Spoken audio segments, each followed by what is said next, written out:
when it comes to the broader socio-political dynamics in Afghanistan, as Afghanistan is approaching another historic opportunity when it comes to the peace process. So for that, we need to kind of address all the issues that are going to influence the broader dynamics and also the socio-economic context in which the peace process and also the future of Afghanistan lies. As I'm sure everybody has been following the event in Behsud, so it has been quite unfortunate, and at the same time, the events in the Behsud district have implicated but the state institutions, the people, and also the national security forces in multiple forms and nature. So this is one of the reasons why we decided to organize this webinar, just to shine light on the issues that have not been discussed in the media and also in the broader national discourses and debates over the past couple of weeks or so. So we have got Dr. Niamtullah Ibrahimi today. So Dr. Ibrahimi is a lecturer in international relations at La Trobe University in Australia.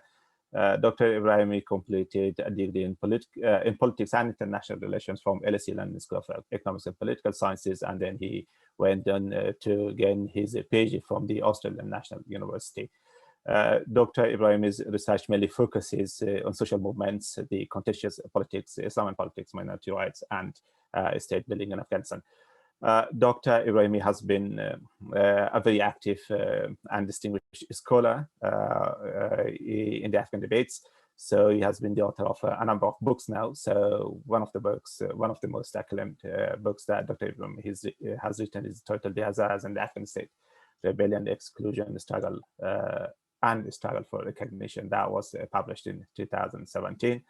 And also Dr. Ibrahimi has co-authored with Professor William Maley a book titled Afghanistan Politics and Economics in a Globalizing State. We are also delighted to have Dr. Melissa Chiovenda. Dr. Chiovenda is an assistant professor of anthropology at Zayed University in Abu Dhabi. Dr. Melissa earned her PhD in anthropology from the University of Connecticut in 2016 and is currently conducting a research project with Afghan refugees in Athens in Greece. And Dr. Melissa is also continuing research on several Hazara society activities in Bamyan and Kabul provinces in Afghanistan.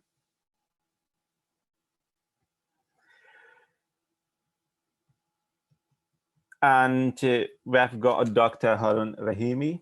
Dr. Haroun Rahimi is a researcher with a significant amount of experience and history of policy-oriented research in the areas of law development and institutional reforms.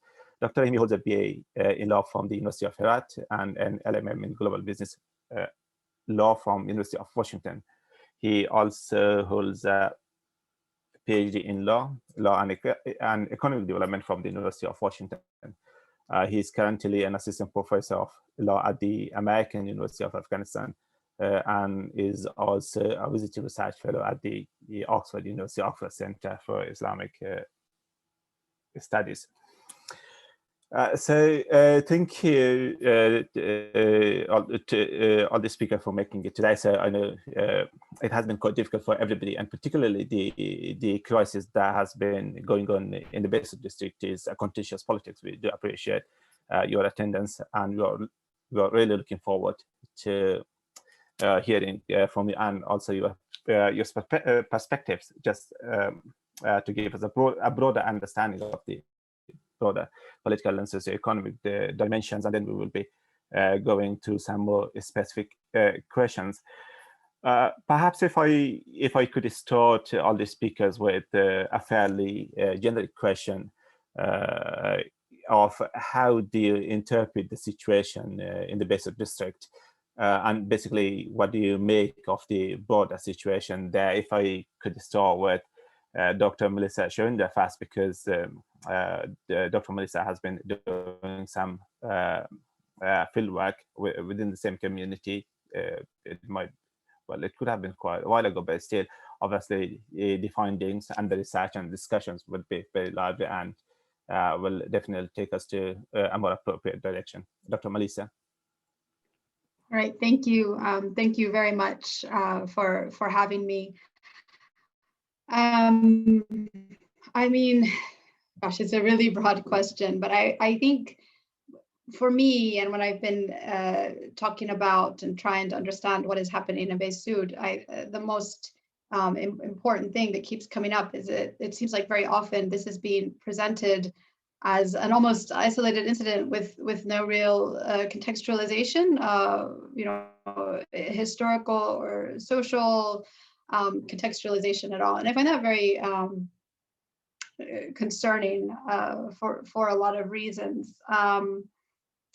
I spent most of my time in Bamiyan in 2012 and 2013. I started going a little bit earlier than that, and even then, this issue of problems in Behsud and conflicts in Behsud was, already boiling, right? And there were several strands to it, right? You have the problems that I'm sure we'll talk about quite a bit with between Kuchi and Hazara relations, and kind of the constant possibility of some sort of more heated conflict breaking out, and periodically actually it does break out. So there's that aspect to it, and then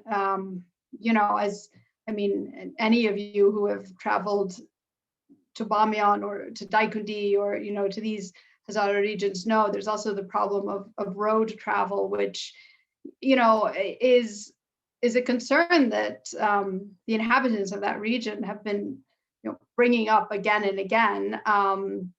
The insecurity in Maidan Wardak and particularly Jalrez that I think also feeds into this bigger problem that has led to the emergence of somebody like Alipur and then the incidents that have since happened. And yet so much of the discussion around this just seems to be like right now there's this problem, it's a threat to the state, and all of the rest of that is kind of mentioned in passing, but not really dug into. And then, for me as a scholar as well, I work a lot on Hazara collective trauma too. So I'm also quite interested and, concerned about the fact that none of this being kind of taken into account by the state or by very few media outlets is really addressing this and maybe seeing how this might drive certain reactions on the Hazara side and quite frankly on the other side too. I don't know, I have a lot to say too about kind of the image of the Hazara in Afghanistan as a threatening image, right? And I don't really think that is in line with reality. So I think that when, and these are all things that, at some point as we go on, we might get into more, but that really need to be brought to the forefront, especially in a more, in-depth conversation like this when it comes to Behsud. Right, brilliant. Thank you, Dr. Marisa. Dr. Ibrahimi, if I could ask the same question to you. Sorry, Dr. Sahar, can you repeat the question about the question again? Yeah, so the question was, how do you interpret the situation? So what do you make of the situation that has been unfolding in the Behsud district for a while now?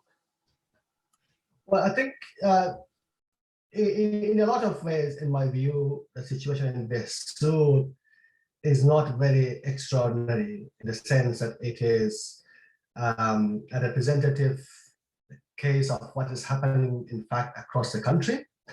That is the weakening control of the central government and the rise of anti-state groups like the Taliban. And then at the same time, what we see a group of non-state actors. So in this case, the local commander, Alipur, is a central story in the Behsud conflict that we have witnessed escalating over the past few weeks. So for those of us who have been witnessing the situation for a long time, researching, as Melissa mentioned, I think we could see this coming several years ago. You could look at those sort of broader historical patterns, but also the sort of social security conditions at the local level that gradually gave rise to the emergence of individuals like Alipur at the local level and his group, in fact, against groups like the Taliban, and it also has a long history of being involved in resistance against nomads in the coming year. So this is a really a troubled hotspot situation in Afghanistan, basically. So you can see a lot of similar examples in many other parts of Afghanistan, where the security situation has been deteriorating, especially over the past 6-7 years, since 2014. And at the same time, that security vacuum has been filled in either by anti-state groups like the Taliban or other groups that do not see their future under a Taliban influence. So in this context, we see Alipur emerging. And there's another aspect to this I would like to bring to the attention, maybe we can reflect on this more, is why the Behsud conflict is stand out among similar incidents. Because I think at the broader scheme of things in Afghanistan, Alipur and his men are not very significant actors. They are not important military actors. You would see men who command much larger group of armed men in and around Kabul and other urban centers of Afghanistan. So in that scale, scheme of things, I think Alipur is not a very significant player. But what has turned the situation into a significant situation with potentially significant consequences for politics and security of Afghanistan is the way Afghanistan's government, but also other group, has been reacting to that incident. So I think here, I think the way we see, all the way from President Ashraf Ghani to the National Security Advisor, they have been reacting to this incident. And in fact, we have reports that the Minister of Interior lost his job as a result of the downing of the helicopter in Behsud. So there are multiple conflicting reports around helicopter, but it is significant because someone at the level of the Minister of Interior, someone who was reportedly quite competent in his position, has lost his job. And then there has also been quite worrying level of social media polarization, expression of group-based hatred, often along ethnic and sectarian lines, which is really, really troubling.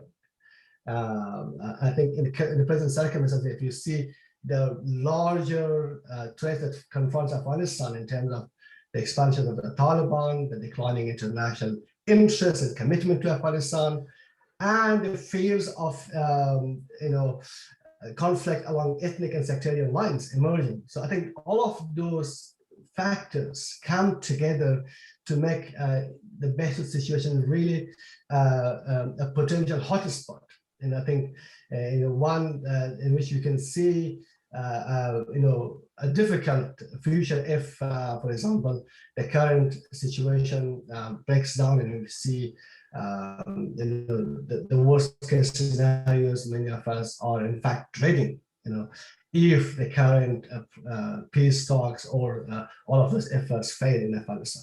So I think those are some of the main aspects of it. Maybe we can reflect each of those ones later in the discussion. Yeah, brilliant. Thank you, Dr. Ibrahimi. We'll definitely come to the issues later on. So, Dr. Rahimi, how do you interpret the situation unfolding in the Behsud district? Let me just pick up on the themes that my esteemed colleagues highlighted, and I think that should be the focus of our talk today. The major issue that interests me is the way the Behsud incident has been framed as a conflict between a state and a powerful foreign-backed anti-state actor. And the way all the background, the historical complexities, the social complexities are very much erased. And correlated to that is, and kind of the way it's been done is through the social media, the kind of the communication, public relation aspect of the government, and the other social kind of online presence and media presence in Afghanistan, framing the issue as a state versus an anti-state actor. And it is using, even mobilizing the kind of a common device of supported troops kind of narrative that is common, kind of known in the US and any other sectors where you see the some of these nationalist and rhetoric being exploited as a way of justifying harsh military actions. So I think that is the interesting part, and we can debate as to why that is, that this kind of ongoing conflict takes on this kind of aspect at this time. I think that's kind of because my interest is on the issues of human rights and civil rights. I think that kind of puts us, the people who care about the issues of human rights and civil rights, in a very precarious kind of position. On the one hand, the best way to protect the rights of citizens is to have a strong state. A state failure, a state fragmentation leads to violence and the loss of life and loss of civil rights. I mean, that's true across the board. The achievement, the gains we've had for different communities, including the Hazara communities in Afghanistan, have been partly enabled by the expanded franchisement of different groups, including Hazaras in Afghanistan. So you want to make sure, you want to protect the state. Failure of the state is going to lead to massive loss of civil rights, especially at this time that we are negotiating with the Taliban, and also it's going to lead to violence, right?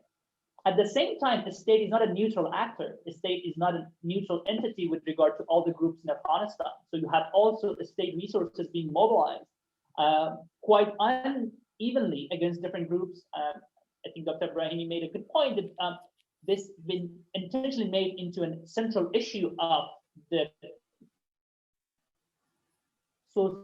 economic national security issue of Afghanistan, which is, if you look at the seriousness of the threat, it's really not. It's fits certain narratives of foreign backing, certain narratives of Fatimiyun coming back, certain narratives of a state presenting like kind of a strong like image of military, pro-military, pro-national security forces, kind of pushing those agendas, but it's really not. But I think that is kind of the for me as a person who cares about civil rights and human rights, that's kind of the central issue. How you counter those this uneven and politically motivated use of state resources and the state institutions against the group, but at the same time making sure that we don't go on the path that would lead to further fragmentation of the state, would weaken state institutions, because I think that path also leads to grave loss of civil liberties and violence, frankly, violence. Obviously, the primary responsibility lies on the people who control the state institutions, control the use of force in the state to exercise restraint and depoliticize this issue. But it seems like they have intentionally done the opposite. There was a recent report coming out showing that the leadership of the government has taken very keen interest in managing even the operation in Behsud, which kind of telling in terms of what are the priorities of the people who are leading the state institutions with regard to this incident. Right. Yeah, thank you, Dr. Ibrahimi. We will be coming to those specific approaches, how this particular incident. So thank you all for general questions. Melissa, if I could come back to you. So you have been talking about the local perspectives. So as Dr. Ibrahimi and also Dr. Ilmi have been saying, that the use of violence and also the military deployment has been quite disproportionate. And then the local context may not necessarily necessitate the mobilization of such a large amount of state resources. to quell a local resistant force. When we talk about the people on the ground, so what would the local perspectives when it comes to the state and also the local relationships? So how do the people perceive and view the state actions in the Behsud district and particularly in this incident? Right, I'll do my best to answer this. And, I think this is,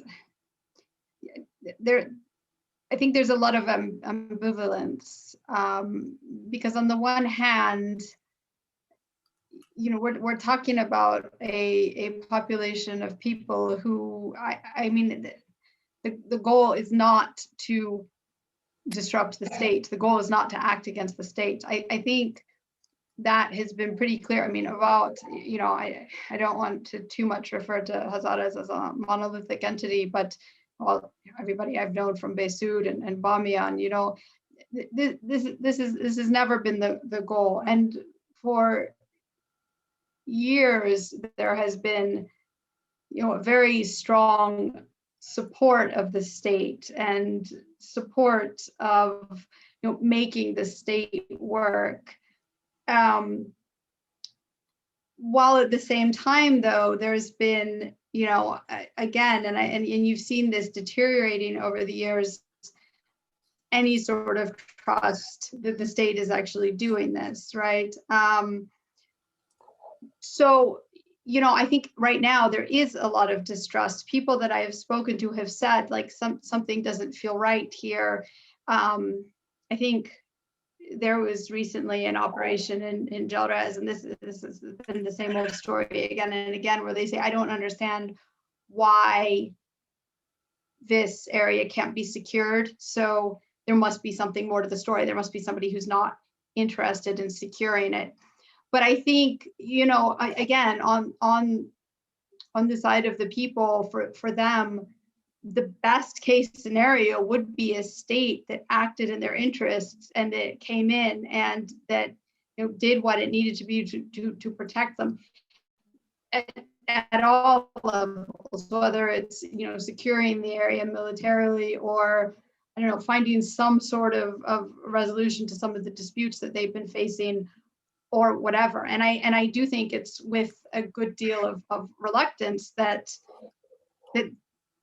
people there feel like they have had to seek other options, right? Self-protection, whether it's through Alipur or other methods. And again, I feel like this has been the feeling for years. Like, you talk about, you could see this coming in 2012 and 2013 already. People were telling me, we've gone the route of democracy and education and getting behind the system, but we don't have the faith that it's actually going to work for us. And then, since that time, things have deteriorated so much, and all of those fears came true.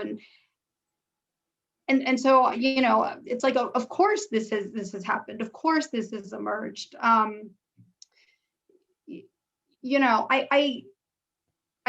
still think, though, like,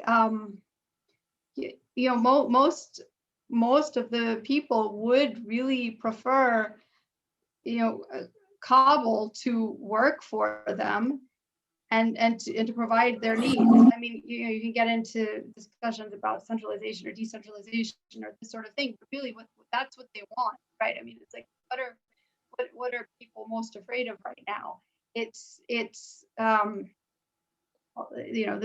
Taliban in somehow through the peace deal kind of just overwhelming what is there now, right? Because at least that provides some sort of modicum of protection and attendance to their needs, even though, again, on the other side, that distrust and feeling of just being let down, despite, again, having been the ones who were really behind the state for so long, it has been growing. So there is, I think, a very ambivalent feeling, like we really wish it didn't have to be this way, but what choice do we have at this point?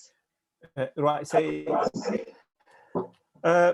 I think there's a general consensus that Hazaras have been the utmost supporter of the state over the past 20 years. When we look at the election participation, when we talk about education, when we talk about, let's say, citizenship engagement in the broader democratization, state building and nation building process. So the Hazaras have been, I think, at the forefront of the effort. And also, you said that the people are just a kind of losing faith in the state, so because they simply see that the state is not doing what it must be doing, and the relationship has not been working very well. So, what do you think are the factors that inform and shape the state decisions when it comes to the, let's say, to the broader issues of development and also state service provisions for the people of Behsud? Okay, I don't study the state. I'll kind of make this disclaimer right now, but states and institutions are made up of individuals, right? And so, I think that there is in the reaction to this, again, like a really concerning level of prejudice, discomfort. Often I feel like there's a discomfort on the part of many non-Hazara Afghans with seeing Hazaras take on certain positions, right? And I think this is very common with minorities in many places in the world, right? Whether it's certain government roles, or what does it mean when you see a Hazara with a weapon versus somebody else, right? This leads to a feeling of discomfort, and then maybe even fear. It can lead to these sorts of over the top reactions like we're seeing right now. When it comes to maybe not addressing development issues, and so these kind of more tangible things that could be done. I think there has been an understanding. I mean, there's all sorts of things that play there too, right? There's, who has connections, of course, will play into it, and distance from, major cities will play into it. But I think that there has been an understanding that, this is, a lot of the fault of the United States, my own country, right? But that, you do need to really pour that into the places where the insurgency was a big problem. I mean, that's not Hazara areas, right? Those were safe, those were secure. So let them be. Now, that's not to say that they've been just completely left to their own, but I do think that's also part of it, right? That, a lot of the kind of efforts to develop and to really put a lot of resources have kind of overlooked these places where, okay, we have this problem in Behsud, there's kind of a low level issue, but it's never been like the hot spot, right? So, it's never the place where we really had to convince people like we need to get behind like state building efforts, these sorts of things, and hope for the best. And you start to see the results of that, I think. Right. So perhaps to a kind of wrap up discussion on this topic. So we have been a kind of, let's say, hearing from different people, scholars, that local participation is the cornerstone to any successful intervention, whether it is being carried forward by an international assistance, local or national. So regardless of the nature of that particular intervention, but local participation plays a key role. So denying the, let's say, the local Hazaras, the local Hazara communities, the political agency to a kind of, let's say, drive the entire development effort forward.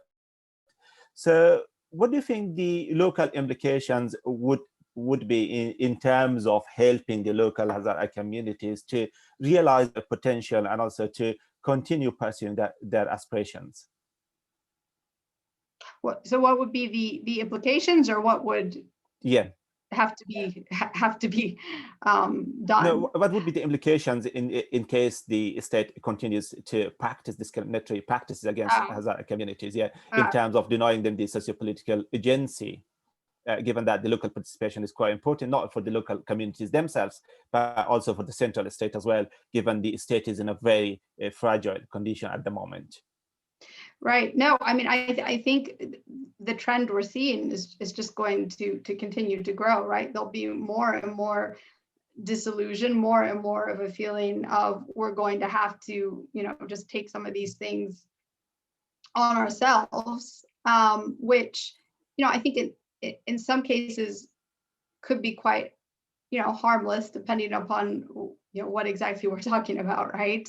But in other cases, could lead to more conflicts like we're seeing right now. I mean, I think the whole situation is really in danger of spiraling, right? Because, as long as these regions feel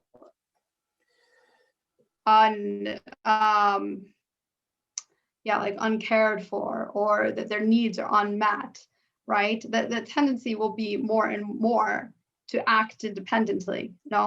The more that happens, the more the fear of those actions is going to grow. But that's not the sort of attention they need, right? Like they need another type of attention, not, military action against them, obviously, right? So I don't know. Again, I really don't think, I think that things would have to, we're probably a long way from just like, an open rebellion, of course, but I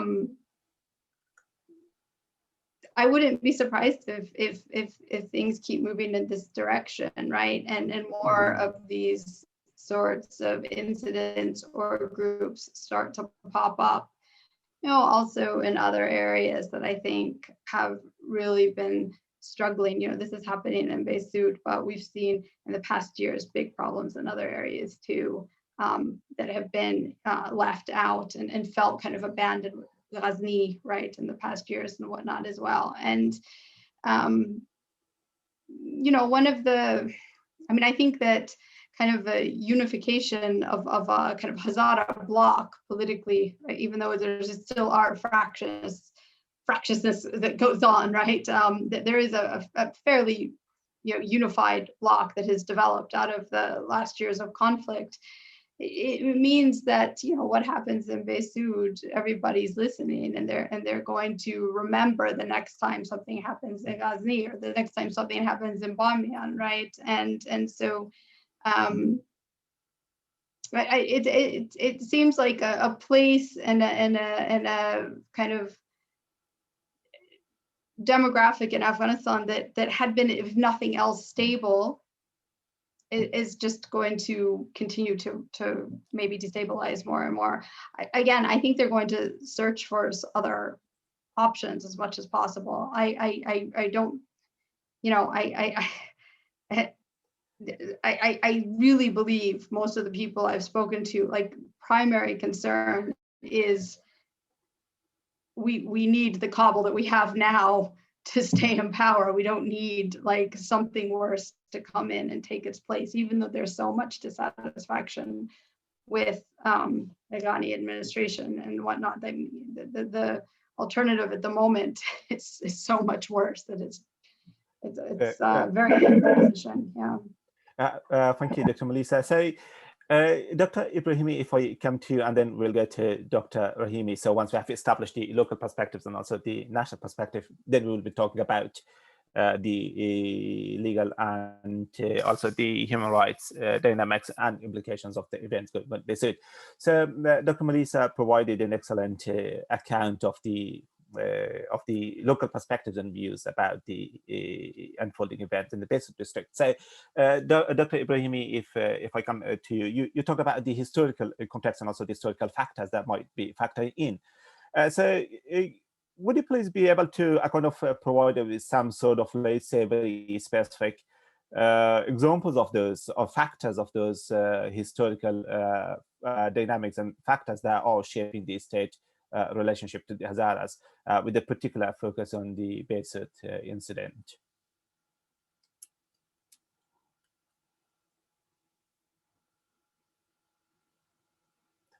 Dr. Ibrahimi, your mic is muted.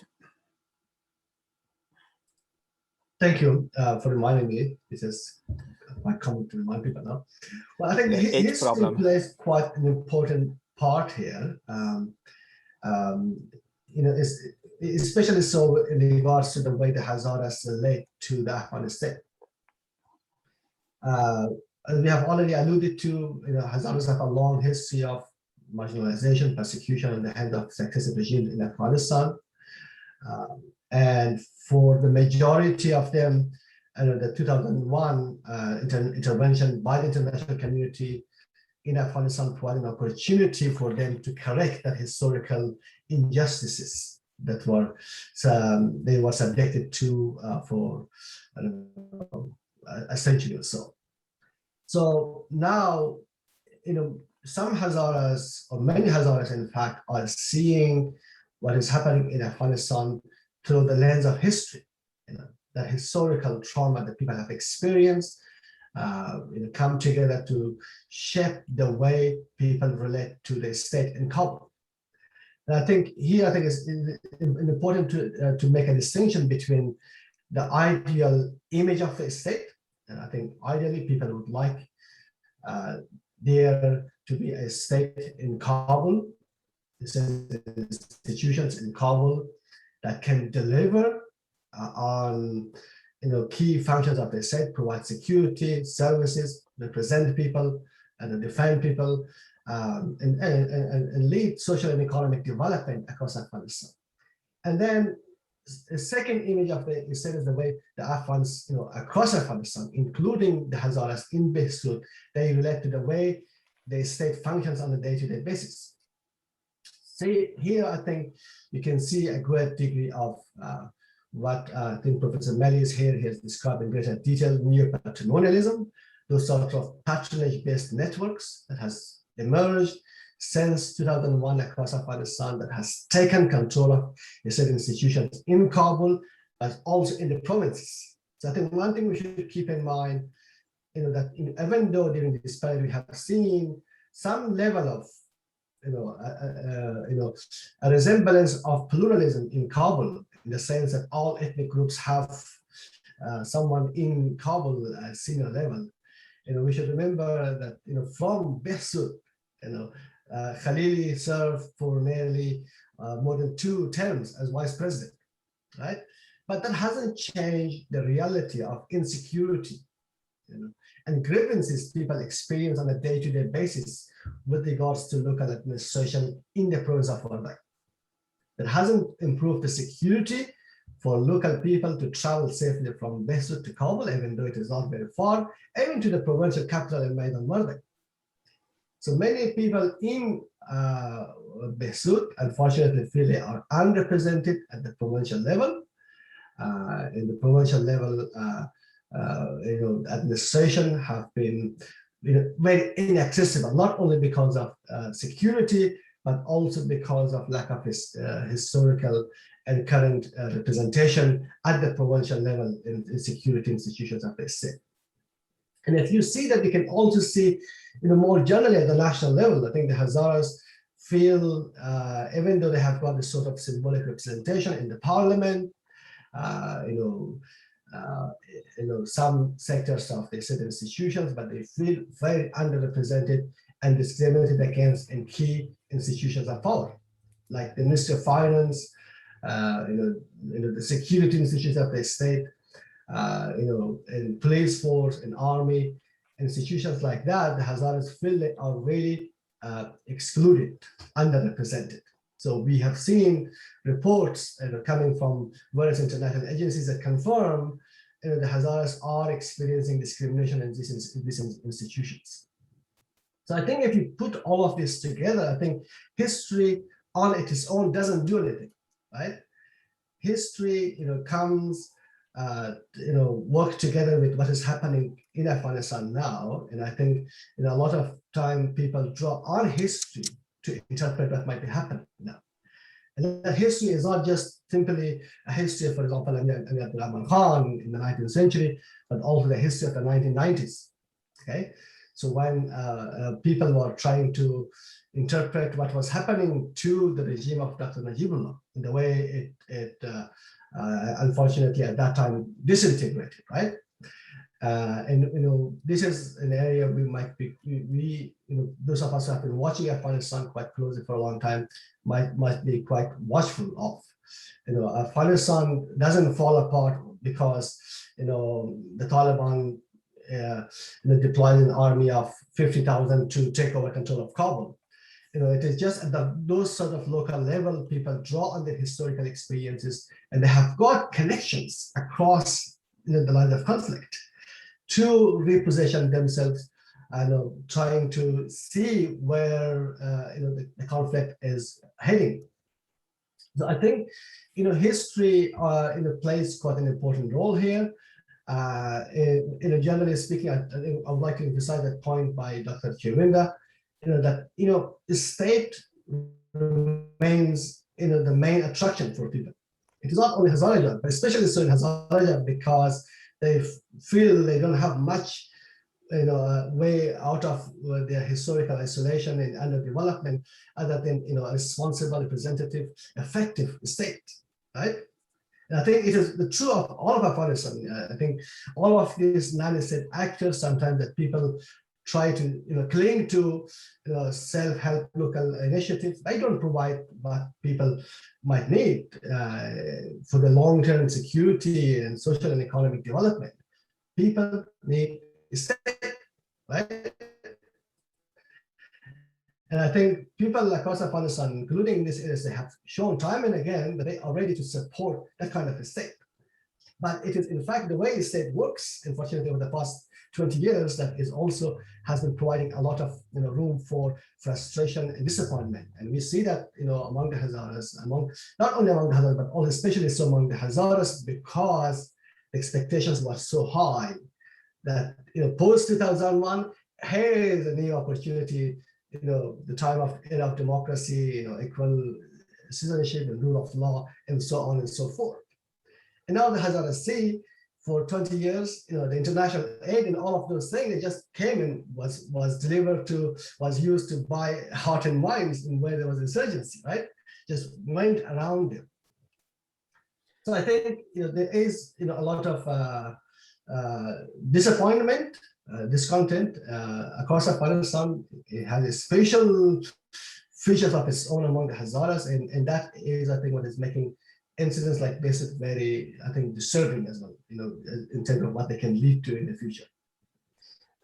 Thank you, Dr. Ibrahimi. So I think everybody appreciates that country history kind of informs, let's say, the state formation and also the state building processes and also the associated activities and processes. There's no doubt in that.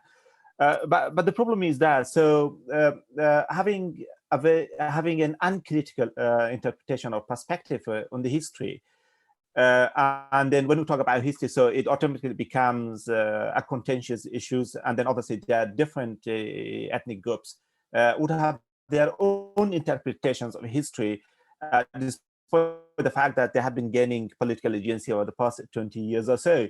So the course that Afghanistan is according to has set itself on, do you think that the people are right, or the people have a legitimate reason to fear a repeat of history, let's say, within the next couple of decades or so?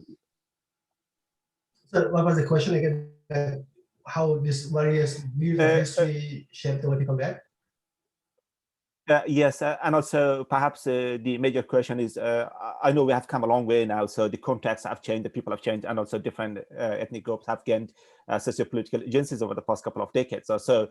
But now, as the events keep unfolding in different corners of the country, and the way the political elites and also the state elites and the state leadership react and interact with those events, and the way they try to respond. So there's a kind of, let's say, a fear among the minority groups, or let's say the ethnic groups, that the history might repeat itself, and that in itself might kind of set Afghanistan again on a course of self-destruction. To what extent do you think that particular popular grievance or popular fear might resonate within the broader socio-political dynamics that are unfolding at the national level at the moment? Well, I think, as you pointed out, I think there are, as every other society, I think there are different views on history, and often those different views of history are shaped by the way various groups have experienced the national history of a country. And I think Afghanistan is no exception in that case. Those sort of fragmented, polarizing views are, in fact, also reinforced by the history of the past 40 years of conflict. And I think we should remember that Afghanistan has various national and ethnic sort of symbols and heroes, and people tend to be mobilized around those particular figures. But at the same time, I think we should also see that over the past 20 years, Afghanistan experienced some level of social, political, and cultural pluralism. And I think, even though there are major problems in the way this pluralism operates within the state, but I think at the social level, I think if you have lived in places like Kabul or other major centers of Afghanistan, you can see there are important developments that shows, on a day-to-day basis, the people of Afghanistan are finding the ways to work around those historical differences. From civil society initiatives, some political initiatives, all of those things. I think you can see those sort of initiatives, those sort of resistance against those divisive lines of historical thinking are well and alive in Afghanistan. But at the same time, you should also be mindful of the fact that there are always extremist fringe groups among every group in Afghanistan. So from time to time, you see those sort of extremist, racist thinking, popping up on major television networks and social media. And I think I was in fact quite shocked to see some of those coming around the situation in Behsud, right? So those sort of group-based hatred, sometimes coming from within the state institutions. And someone called Sameh Sadat, quite a senior general in the Afghan army, and used the situation in Behsud to issue a group-based threat against everyone, presumed supporters of Alipur, right? Threatening them with extrajudicial killing and things like that. So I think those sort of extremist views are in fact there, and if the state at the center loses that sort of position to act as a balancing power, offering most members of most groups some hope for the future, I think we might unfortunately see those extreme views coming from the fringes to the center. And in fact, we should not forget that in all of these various groups who have a stake in the post-2001, however imperfect political order in Afghanistan, are all threatened equally by the Taliban, right? A group which is bent on erasing all forms of social, political, and cultural pluralism, right? And would like everyone, 35 million people, just to listen to them, lose all of those agencies that we talk about now, right? We talk about some on the normative level, at least we see those citizen rights and agencies recognized by the 2004 Constitution. In fact, the Taliban threatens this very basic legal environment for which those sorts of pluralism can be exercised. Those citizen initiatives can be appreciated. So I think it is quite a fragile environment. I think as every one of us appreciate it. It is within that fragile environment, I think the incidents like Behsud can in fact be quite dangerous, especially if they state from Kabul as an official at the central level, they try to show the sort of disproportionate response that we have already talked to that situation there. Right, thank you, Dr. Ibrahimi. Dr. Rahimi, if I could come to you now. So we have been hearing about the local perspectives and also the broader socio-political dynamics of the event in Behsud at the very national level. So I think there is a general consensus that there would have been some sort of, let's say, violations of human rights of the Hazara communities.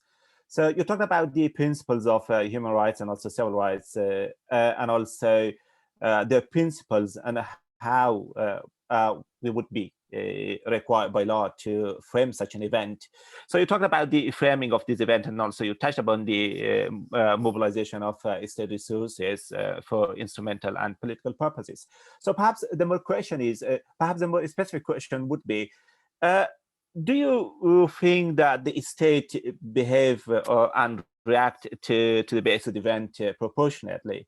And then if yes, that's fine. If not, then what would be the implications in terms of human rights and the civil rights of the communities in Behsud in particular? Thank you. I think Dr. Ibrahimi's framing is very useful here. You can think of it in terms of pull and push, like two pull and push forces since 2001 in Afghanistan.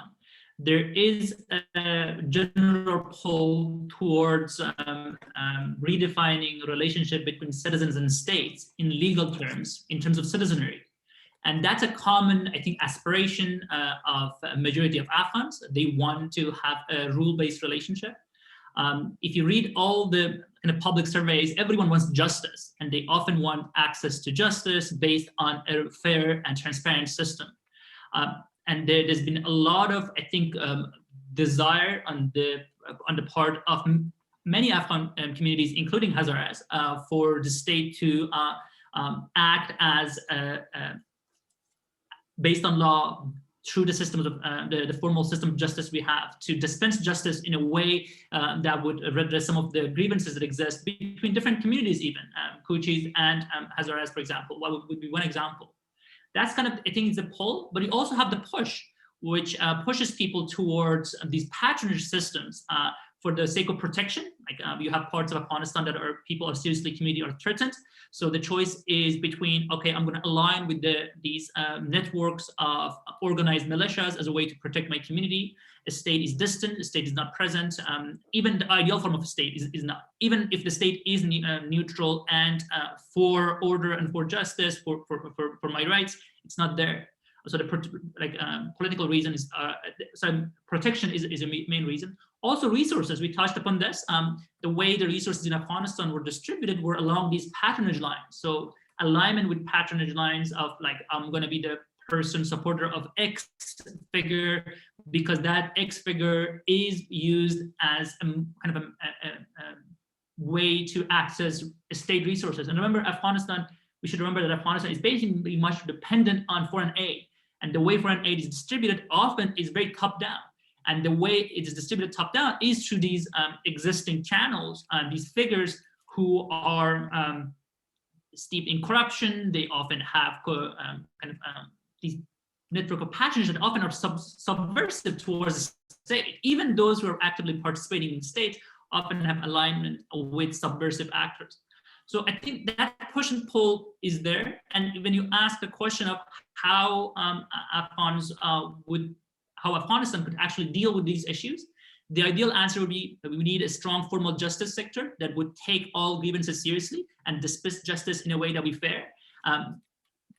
Violence, inter-community conflict is not unique to Afghanistan. You have it everywhere. What makes this situation much more problematic and makes it political, in fact, is the failure of the formal justice sector, the failure of formal legal sectors to actually handle them. In other countries, you also have conflicts with properties, you have disputes, but there are institutions that actually take care of it in a way that is generally fair. Even in the United States, you have racism. Formal institutions are very much, the huge problem of racism against people of color, but still there is a level of fairness that ensures at least some level of trust and people making the choice to support these institutions versus the possible alternatives. In Afghanistan, we have those failure of those legal institutions, parliaments, which are supposed to act as the political representations of courts, and many other institutions that are created by law to handle to ensure that people's differences can be resolved in an orderly way according to law. When those things fail, then you deal with a political situation where it is a question of a state versus non-state, where there is a question of frankly, violence, the use of violence as a way of maintaining order. And then we can debate why there was a little bit more, why there was a kind of a readily kind of resort to violence, more readily resort to violence in this case, as opposed to possible other cases. And I think history and all the things that my esteemed colleagues touched upon are there. I mean, the state, as I said, it's not a neutral actor in any where Afghanistan is not an exception. Right, thank you, Dr. Ibrahimi. So yeah, of course, there's no doubt that whenever there's a problem, a conflict arises within communities, or let's say, or between different communities. So obviously there should be some sort of legal mechanisms, legal institutions to deal with the situation. And then the question is, what should have the state done in particular instance when we talk about the legal parameters of the incident that happened in the Behsud district, or perhaps if you want to talk about the human rights issues and also civil rights issues in particular? I think we ideally we would have had a thorough investigation by an entity that would have independence and integrity in the eyes of Afghan people. Because remember, we are dealing about justice, and it just means justice for whom, and we kind of have to be talking about justice for the people of Afghanistan. And if you're talking about the justice for the people of Afghanistan, you have to think about which institutions would have integrity to conduct and deal with such a sensitive issue with some degree of kind of respect in the eyes of population, with some degree of perceived integrity in the eyes of population. So ideally, we would have an investigation. It would have been dealt with as a fraction of rules, as a violation of rules, on the basics of fair, predictable, transparent rules that everyone has agreed to.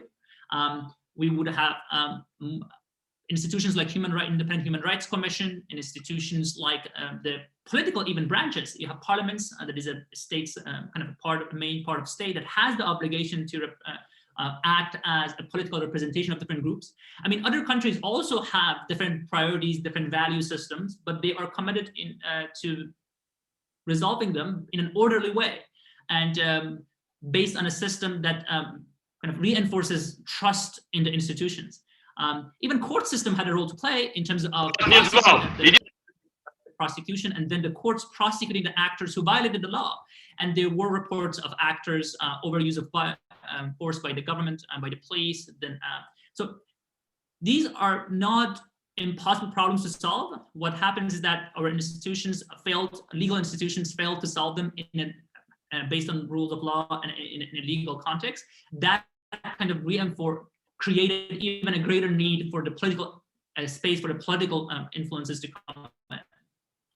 Thank you. So, Dr. Ibrahimi, so what do you think the factor? So thank you for that. So what do you think the factors were behind that legal failure to resolve the dispute in a more mannerly manner, rather than deploying such a large amount of military forces in a place that is relatively small and peaceful, as opposed to other places that would necessitate really large amount of military deployments in order to protect them from falling down to a large number of terrorist groups such as the Taliban and Al-Qaeda and the other terrorist organizations? I have no special knowledge of the motives of actors. I'm also observing the events from outside. There are reports, different reports, and as you know, there are different actors who have an interest in portraying the situation in different lights for different reasons. But I would just like to point out that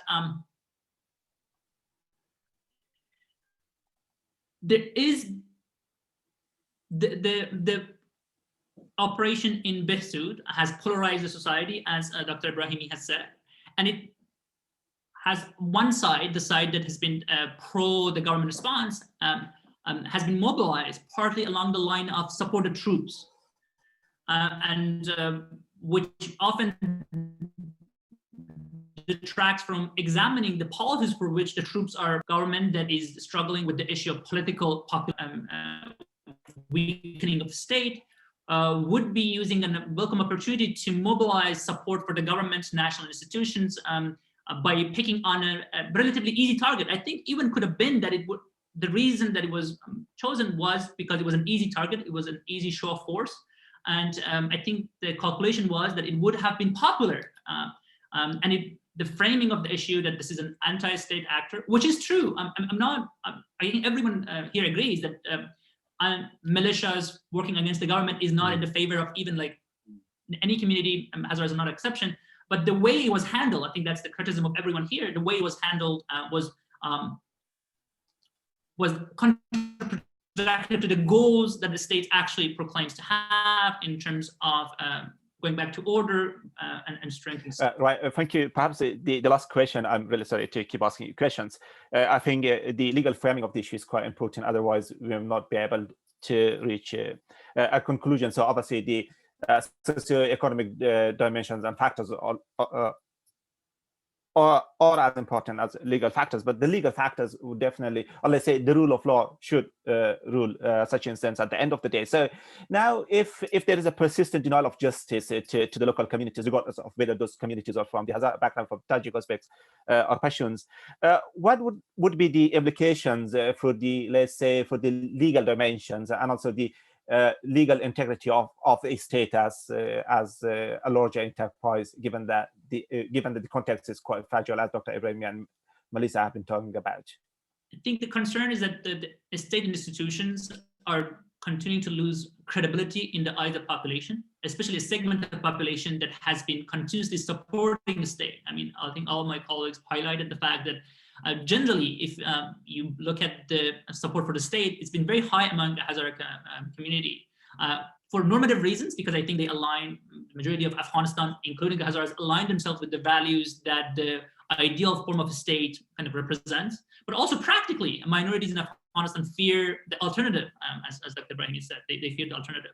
So we are seeing that there is the risk is that these institutions, state institutions of police, that are supposed to be the enforcement of rule of law. I mean, the term of police is law enforcement, and military is supposed to be the supporter of the republic, which basically the kind of defining feature of a republic is a system of rule of law. If you don't have rule of law, you don't really have a republic. I mean, Taliban system is the alternative, because their idea is that we rule outside of the rules. I mean, the extrajudicial killings is the kind of the exact opposite of what the republic should be standing for. But you see that those, even if fringe views are undermining, being corroborated with certain actions, and as my colleague said, people interpret the state actions based on the context and history. They're not just believe whatever told. They actually formed their own opinion as to why the state is doing what they're doing, regardless of what I or anyone else may think. And they may redefine the relationship with the state and the state institutions which would, I think, would lead to an outcome that is worse for everyone. Everyone loses. The communities lose, the state loses. And as I said at the beginning, I think if I had any say in the matter, I would say we need to depoliticize, we need to de-escalate the situation. Legal institutions should step in. There should be investigation. People who have committed a crime, people who have violated the law should be held accountable. But those people only, as Dr. Ibrahimi said, the language that anyone who supports a certain figure outside of the system of rule of law is a target, that's obviously counterproductive. But if it was handled as under the system of rules of law in a transparent, fair way, I think, and it was not unnecessarily politicized and unnecessarily escalated for whatever political motives, or I think we would have been a bit of a trade for sure. Thank you, Dr. Rahimi. Thank you very much for providing such a fascinating account of the legal dimensions of conflict in the Behsud district. So I think I would like to bring Professor Maley into discussion, if he would really prefer to do so, because I've received a large number of requests from different audiences, and including myself, so that was my initial plan as well, to bring Professor Maley into discussion. So Professor Maley, so we have been hearing from Dr. Rahimi, Dr. Ibrahimi, and also Dr. Melissa about the local perspectives and also national and the legal framings and dimensions of conflict in Behsud. So as an expert who has been monitoring the situation of Afghanistan for a large amount of time, for such a large number of years, how do you interpret the condition and the developments that have been unfolding in the Behsud district over the past couple of weeks, or let's say over the past couple of months or so now? Thank you for giving me an opportunity to say a couple of words. I've not said much about the Behsud situation up to this point because I've felt uncertain about what local factors might be at play in a very complex situation. And to that extent, I'd really like to thank the Hazara Committee for organising this webinar, which has been very informative and instructive for somebody as far from the physical territory of Afghanistan as I find myself at the moment. There's one, perhaps a footnote to the discussion that's gone on up to this point that I would like, however, to offer, which is that in addition to the factors which have been identified by Dr. Chiovenda, Dr. Ibrahimi and Dr. Rahimi, I think there's one more which is pertinent at the moment, which is the impact on mass psychology of the degeneration of the peace process, which the United States, as it said, in a sense, put in play with its 29th February 2020 agreement with the Taliban. And I think there are two historical factors that I'd want to highlight here, one relevant to the position of the Hazara community and one relevant to the dynamic of the so-called peace process. As far as the situation in Behsud is concerned, I'm struck actually by the parallels with the situation that took shape in Iraq after the US intervention in 2003, when the manifest failure of the United States to have a grip on the situation, which became very clear with the looting of the National Museum in Baghdad, and the debathification process that then led to the diffusion of weapons as the Iraqi army fell to bits, gave rise to a situation in which, in particular, the Shia communities within Iraq felt extraordinarily exposed because the Sunnis, who really had no prospect of retrieving the dominant position which they had long enjoyed under Saddam Hussein, had predictably reverted to the use of armaments as a way of securing their position, or at least denying anyone else the opportunity to exercise power peacefully.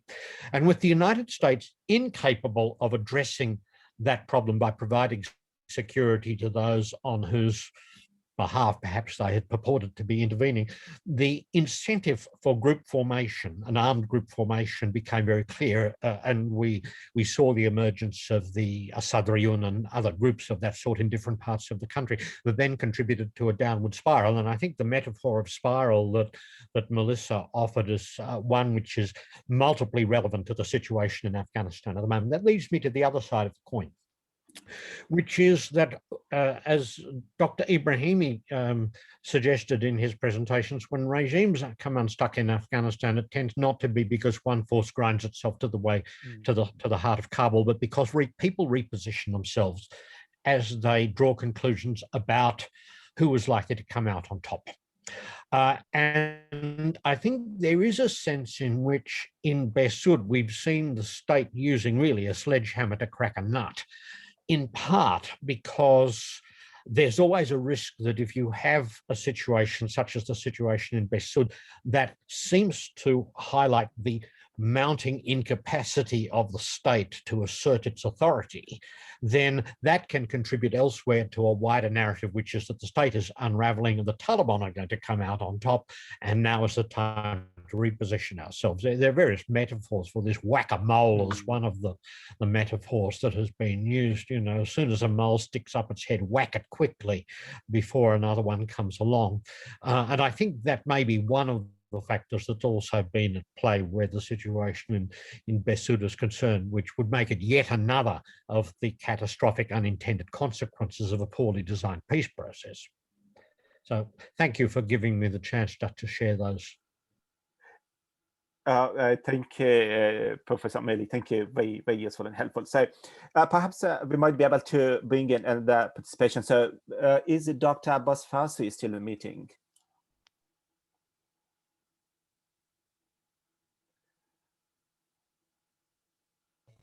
Hello?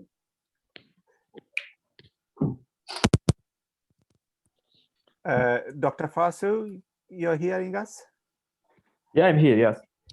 Right, so Just let's try to get a perspective from your research and findings as well. So, as we understand that your research at one of the Australian universities and your research focuses on the proxy actors and proxy wars within the fragile context of Afghanistan. So, as everybody has been kind of observing the fact that the issue in the Behsud district has been highly politicized. So. Between the two different sets of people and communities.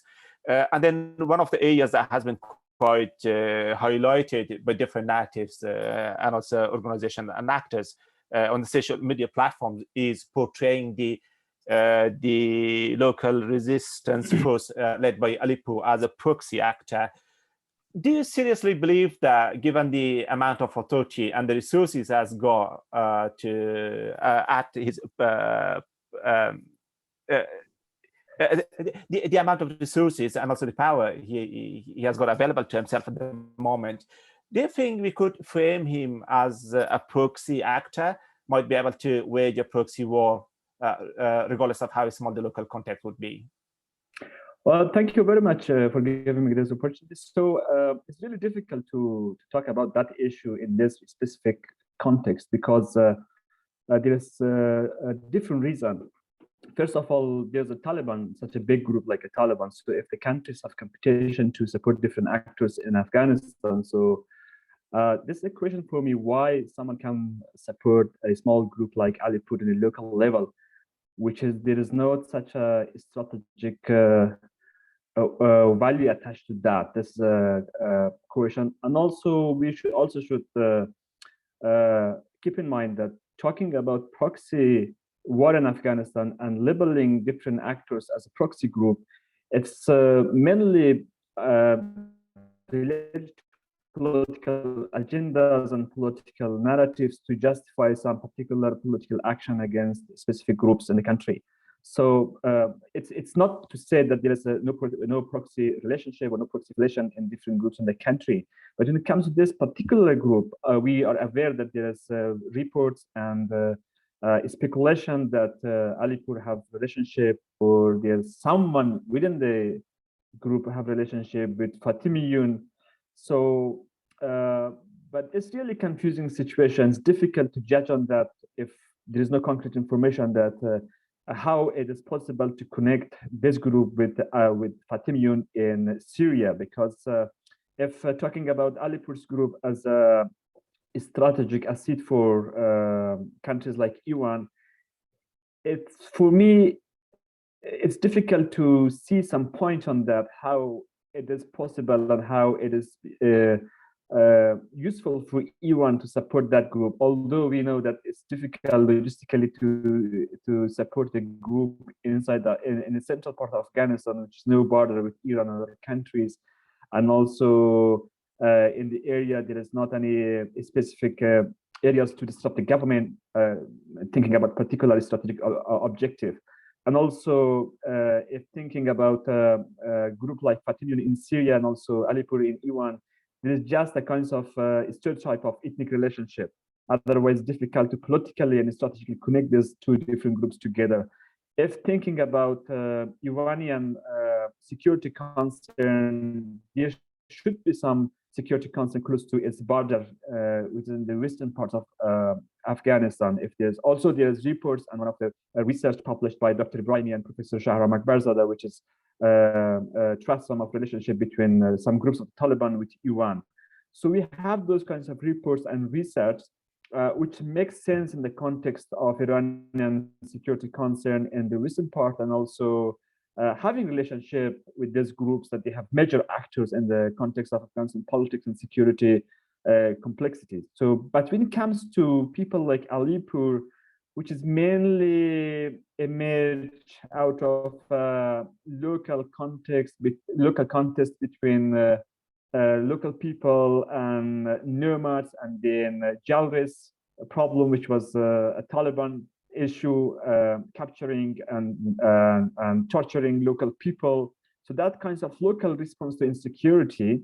And also we know that the Alipur is not part of the government apparatus, but at the same time, for so long before the case of this recent case.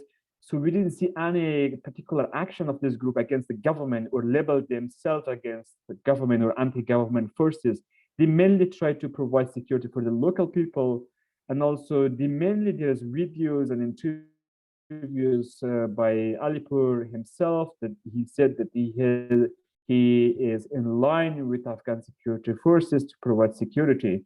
But mainly we see local motivation. But thinking about the proxy war, it's a costly enterprise. It's not easy, and also need logistics and also training and intelligence services, intelligence support. So it's very complicated enterprise when it comes to security discussion. So for me, it's difficult to see some clear, concrete points and information to connect Alipur with some of this proxy dimension. Although we should think about this point that if this kinds of military operation going on in the local level, this can be a factor to push these local actors toward connection with other actors that already have proxy connection, will also push them to have some support outside of Afghanistan. In that scenario, there is not, well, we'll go to that direction, and that could be a dangerous security enterprise if the government don't consider that aspects of this kinds of military operation, because we know the government is not in a good position anymore. So it's very risky situation and very complicated. And so that's why this kinds of enterprise could lead to a major complicated situation. Thank you.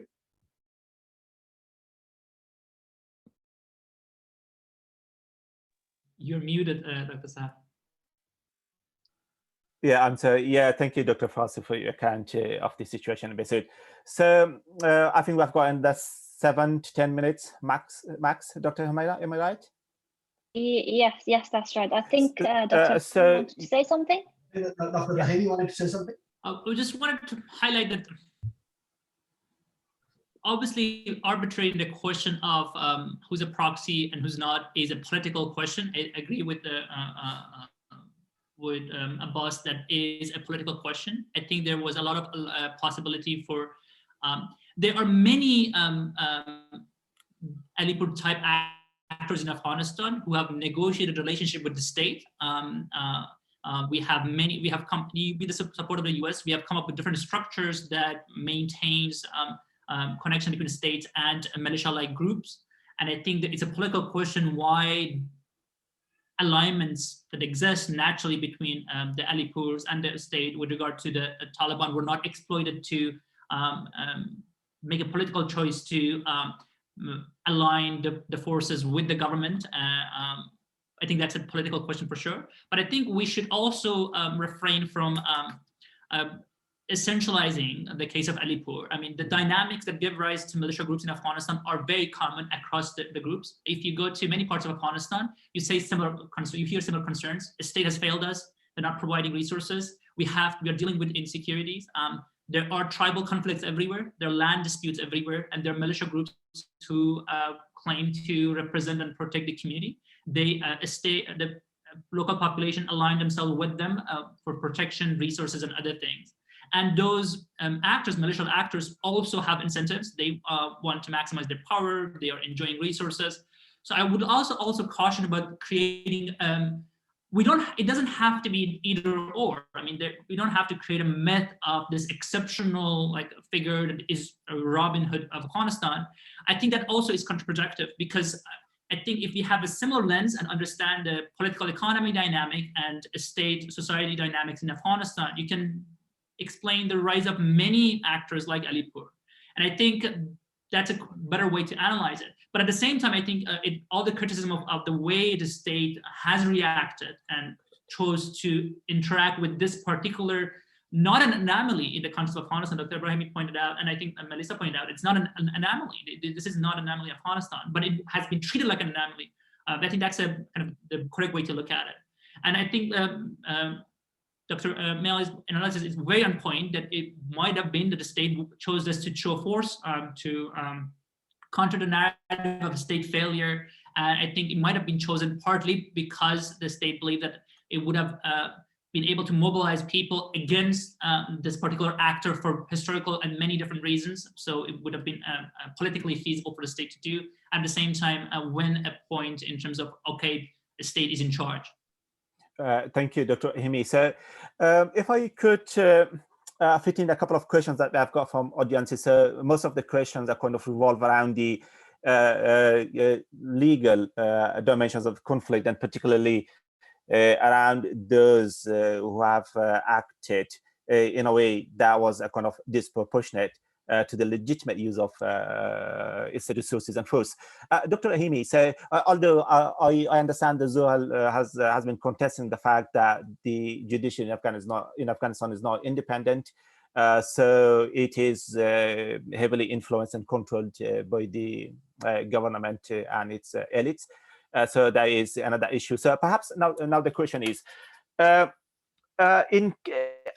our audiences have been framing it, so the killings and the woundings of Hazara people in Behsud and also in Herat in Jibril would amount to crimes such as war crimes and also gross violations of human rights. So what would be the legal mechanisms that the people could pursue in order to seek justice? I know getting justice in Afghanistan is very, very difficult, but again, if there was such an effort, what would the legal mechanism would be available to the people to pursue? That's a very good question. Just one point on the issues of war crimes and those terms. They have very specific legal definitions. I'm not saying they don't apply. I'm just saying they are. There are many cases that are very egregious violations and acts of violence against the people, but they would not raise to that level because of the technical definition of those terms. That's one point to highlight. The second point to highlight is that all international tribunals have kind of a subsidiary jurisdiction, meaning that the jurisdiction to handle these issues lies with the actors. Then the international actors will have a complementary jurisdiction. Afghanistan is a member of the Rome Statute, International Criminal Court, and the ICC has jurisdiction to investigate. I think there have been reports. I think people, civil society, many people can report and provide documentation and evidence to the Secretary of ICC. They have a prosecution that investigates, and if they find enough evidence, they may actually indict actors. But I think the primary responsibility lies with the state institutions, and I think it is not enough to say that judiciary is not perfect, correct, but again, as Dr. Melissa said, these are people, and state institutions consist of people, and if they make a choice that, okay, we want to regain our integrity, independence, we want to present ourselves as institutions that can actually address people demands for justice, they can. And I think in the past, there have been successful kind of responses in limited sense. To many examples, there were, first of all, with regard to the administration, there was a report that came out and was actually acknowledged by the Ministry of Interior, and there were reports as to what was the political consequence of that acknowledgement. But if we had followed that path of investigation and accountability, we would have been a very different place than we are today, I think. Thank you, Dr. Rahimi. So one more question that has come from Rasul, saying that, well, the Kochi livestock and livelihoods are under threat from natural disasters and also the border tensions between Pakistan. So we understand the 2014 constitution provides for the resettlement, let's say, settlement of the nomads populations of Kochis. And we also understand that some efforts have been underway, but unfortunately, the efforts have not been able to solve the problems. Dr. Ibrahimi, if I could ask this question to you, so why do you think there is a lack of sufficient effort on the part of the government to settle the Kochis and nomads, or is it simply because the lifestyles that the Kochis would pursue do not simply fit within the requirements of, let's say, the modern day living styles? Well, I think this is probably one of the very very complex conflict in Afghanistan that requires a lot of political will and resources. And it's also quite a simple one, I think, in a lot of ways. We have seen over the past 20 years, since 2001, the conflict has been flaring up quite frequently. And it has been costing the government of Afghanistan quite a lot in terms of its credibility, both nationally but also in the eyes of the local population. As to why the Afghan government is ineffective or unwilling to resolve this conflict is, I think, quite, I think might be quite a number of things to look at. One is, one of those sort of broader historical narratives, I think, that I mentioned before. There is this simple idea of Afghanistan as being one country, everyone is free to travel, and often many of those historical narratives are based on prejudiced interpretation of historical facts. And then that also is reinforced by patronage politics within various communities. And I think we should also see that the way nomadic, nomads as a category, as an identity category, also comes with certain interests, material distribution of resources from within the Afghan government, from the central institutions. And I think that sort of creates a certain level of dynamics where certain groups try to position themselves as representatives of the interests of the nomads. And then if you put that sort of group-based interest in the context of this kind of broader historical narratives, that can also bring in the question of the symbolic aspects of the conflict, sort of group-based honor, right? How can you do this to a certain group that has such a history? So on the part of the Hazaras, I think there is, my understanding is that there is a recognition for the right of individual coaches as families to travel, but for reasons of, I think, historical memory, trauma, but also for the scarcity of conflict, resources, scarcity of conflict over the past 40 years, I think that the region is, unable to accommodate that sort of large number of, convoys of nomads that would come and go into that region. Even if you improve that sort of legal relationship between the nomads and the local population, I think. And what has, I think, reinforced that sort of fear among the population is also the fact that in many of those instances, nomads were armed, okay? And we saw episodes of violence against the local population, burning of houses, trampling of farms in 2007, 8, 9, 10. And that has created a sort of situation in which people like Ali Paul, becomes a local hero, right? That can protect the local people against, nomads and the Taliban. Thank you, Dr. Ibrahimi. Perhaps the very last question that I would like to ask to Melissa, and then if you could get a perspective from Professor Maley as well on that specific question. So perhaps in the literature and also in the narratives, I say we have been kind of coming across this issue that the empowerment and also the inclusion of different ethnic communities into socio-political dynamics of the state building and nation building processes in Afghanistan might undermine the centralization, or let's say the monopoly of certain sets of people and elites over state resources and also violence. Should we really be thinking about such, let's say, if the Hazaras make, if the Hazaras gain political agency, that might go on to undermine the monopoly and, let's say, the centralization of power, regardless of who would be in control at a particular time. So that would be the very last question. That if I could come to you, Melissa, first, and then we will hear from Professor Maley, and then we will end up the discussion today. Thank you. I mean, I'm not really a fan of a centralized system. So, I think a better system would be one where one of the ways that Hazaras and other groups regionally and other groups, whether they are identifying themselves based on ethnicity or tribe or whatever, right, did have more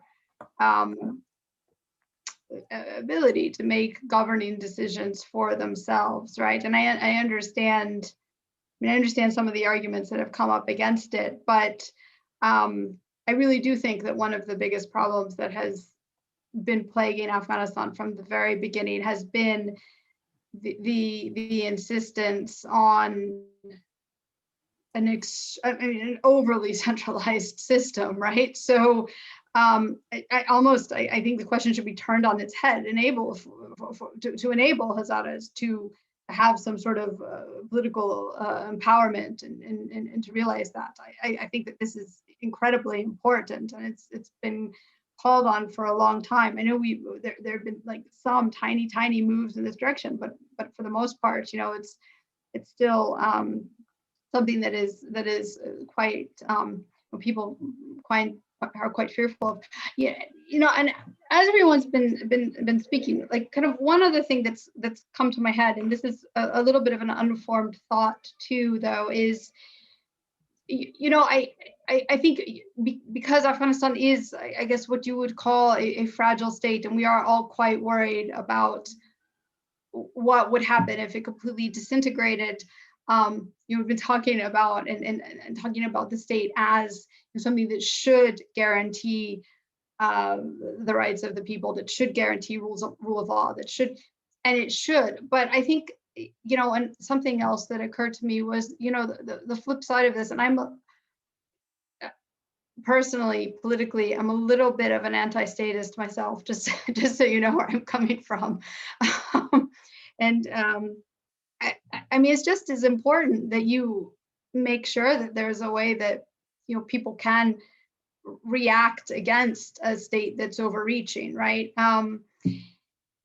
And I feel like something that we haven't really touched on, but maybe is just good to leave with, is this wasn't just about Alipur. This was also about state action against a protest that turned out to have been a peaceful protest, right? That this is what I studied at Afghanistan. I studied protests, right? And I studied Hazara civil society who were engaging in peaceful protest again and again and again, not because they wanted to get rid of the current system. They wanted to change it and they wanted to make it better. And that is, I think, just as important a part of the conversation, right? You need a state that will be strong enough to withstand all of the threats that the Afghan state is facing. But you also need a state that's going to come out of it, that's going to, not crack down on people who are voicing what they really have a right to voice, right? So I think we should kind of, just keep in mind, there was the protest aspect to this as well. And there was the fact that part of this was, not just a militarized kind of anti-state actor. If you want, I wouldn't describe Alipur that way. I don't think that's what his goal is. But part of it too were people who were trying to get their point across through peaceful protests, and it went very badly for them. It's not the only time that has happened. I think there was something similar in Bamiyan several years ago, and this kind of issue has come up with some of the protests that have come up in Kabul too, is how much is the government involved in cracking down or preventing us from protest or impeding us? And so in my view, a healthy Afghanistan that will provide for the needs of Hazaras and others as well is not just a decentralized system, but also, one that doesn't do things like shoot a bunch of protesters because of so.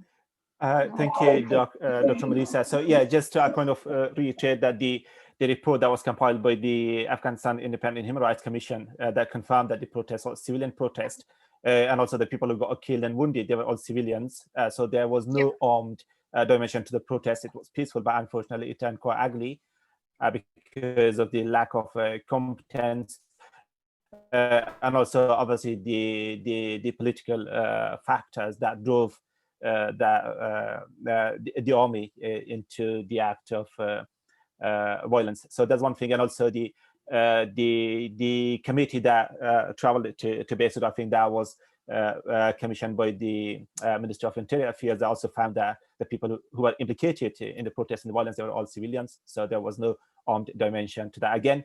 And also we have been hearing that Mahsud Andarabi, the former Minister for Interior Affairs, he was just about to extend his apologies to the people in Behsud for the violations of their human rights and civil rights carried out by the national security forces, particularly the police forces. But unfortunately, he got dismissed before he reached that point, and that we could simply assume that obviously there was again a political factor associated to his dismissal. So the very last perspective and the very last comment that I would like to hear would be from Professor William Maley, and then we will end the discussion here. Professor Maley. Thank you. The issues of state strength which have come up in the last few minutes would almost fuel an entirely separate discussion, because they're tremendously important and have been for the last 20 years, and argue the checks and balances which ostensibly might weaken the activities of the state actually enhance the legitimacy of the state and therefore its power in a broader sense of the term. I think one of the things that's actually afflicted Afghanistan since 2001 is that a lot of key decisions that were taken at the Bonn conference without much reflection had real implications for the character of the state, even though they preceded any kind of constitutional drafting approach. There, I think it's useful to distinguish between what Francis Fukuyama has called the strength of the state and the scope of the state, because in a sense, what may be ideal is a state that doesn't attempt to do too much, but is very good at doing what it appropriately can discharge. There probably should have been about 8 ministries in the Afghan government rather than up to 29 in 2001. But there, I think it's also important to recognize that a competent state can be structured in many different ways. And a decentralized state is not inconsistent with the idea of a strong state. It may well be that decentralization of the discharge of functions means that there will be much higher levels of legitimacy associated with the elements of the state that are engaging in activities about which ordinary people at the local level really care. And if they feel that the state is actually responsive to them because it's close to them, then that may be much more legitimate in the eyes of a large number of people than a highly centralized state, which seems to be Kabul of the 60s. Yet again, this is not a new point. It was actually made by John Stuart Mill in the 19th century in his essay on considerations on representative government. But I think it's as potent a point now as it was when Mill first made it. So thank you for the opportunity to be part of this really interesting seminar. Thank you, Professor Maley. Thank you for all your contributions and inputs. They have been really helpful. So thank you to all our speakers, Dr. Rahimi, Dr. Ibrahimi, Dr. Melissa, Dr. Farasso, and again, audience. So I haven't got anything to add unless Dr. Humayra has got something to say. So thank you so very much. Thank you all. Have a good day. Thank you. Bye. Thank you very much, Dr. Sahar. Again, thank you so much to Dr. Chiovenda, Dr. Rahimi, and Dr. Ibrahimi, and extended thanks to Professor Maley and Dr. Farasso for giving us your time and joining a very good discussion. So again, thank you for participants for joining. We hope you all had a brilliant and enjoyed the webinar.